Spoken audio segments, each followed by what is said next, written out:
Hi, everybody, and welcome to the Scott Show. We are doing it up, doing the week in politics, the 435, as we do this every single week. Normally, it's on Sunday. Not a lot of news to go along, though, on Sunday, and it was quite a busy day. So we are here on Monday afternoon, doing it up. There you go. So NAFTA talks are in trouble. Just a little heads up on that. NAFTA is, of course, the trade agreement between Canada, Mexico, and the United States. They're talking right now, but there's lots of trouble. The Consumer Financial Protection Bureau is also another thing that's in trouble. Trump nominated somebody to be on the board. He nominated Mick Mulroney. And the rules are kind of not straight on who can nominate and who gets to pick. So there's a lawsuit pending and more information to come.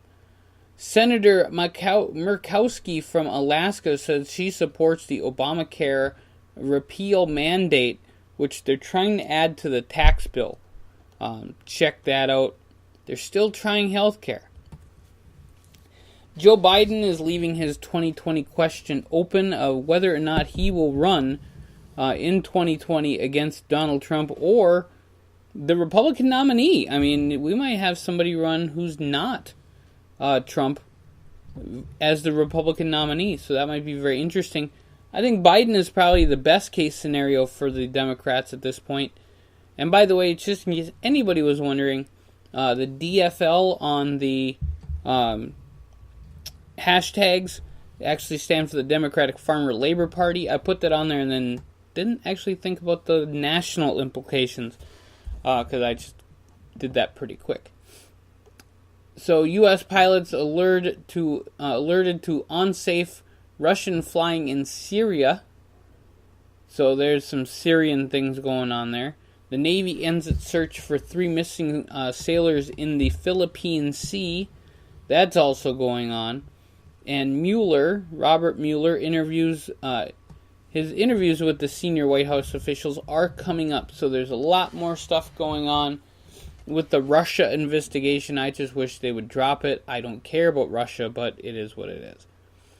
The Trump administration has asked the Supreme Court to allow all the travel ban to go into effect pending appeal.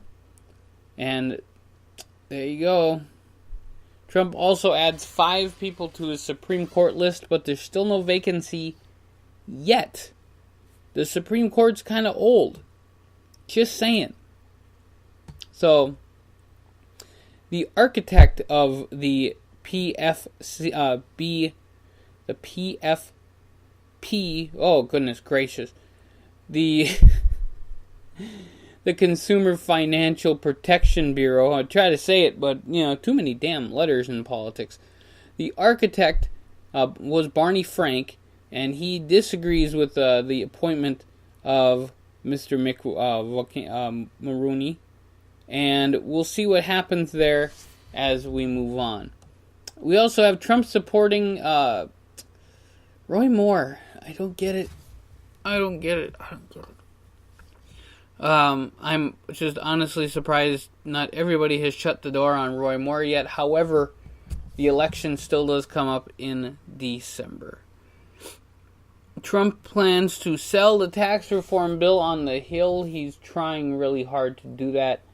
Lots of stuff with tax reform. We will see if the mandate comes up there. Rex Tillerson's senior team plans to skip Ivanka Trump's India trip, so they're not sending anybody with Miss Trump. So Miss Trump Kirshner, I guess, would be her actual name. And the top White House lawyer prepares for questioning in the Russia probe. And the final thing we got to talk about is that, well, there's a lot of other things, so sorry about that, folks. Al Franken says there's no magic words that I can say to regain your trust. Al Franken, of course, getting a lot of heat about something that happened quite a bit of time ago with Leanne tweeted, and also some other people that he said that he inappropriately grabbed them. A lot of people are calling for him to resign. However, I think 68% in the last poll that I saw, the people said not to resign. Orrin Hatch is a big moment. Both the tax fight hits the Senate floor very soon, so that will be very interesting to see. And Representative Connors quits the Judiciary Committee over his allegations, the allegations on him of sexual harassment. So lots of stuff going on, folks, and it's just kind of really weird little politics thing. But we're looking forward and onward and upward as we get to 2018 and the midterms. It will be quite an interesting ride, to do say so myself. So you guys like, share, subscribe on YouTube, please. That would be wonderful if you could do that. And we'll be back here soon on the Scott Show podcast.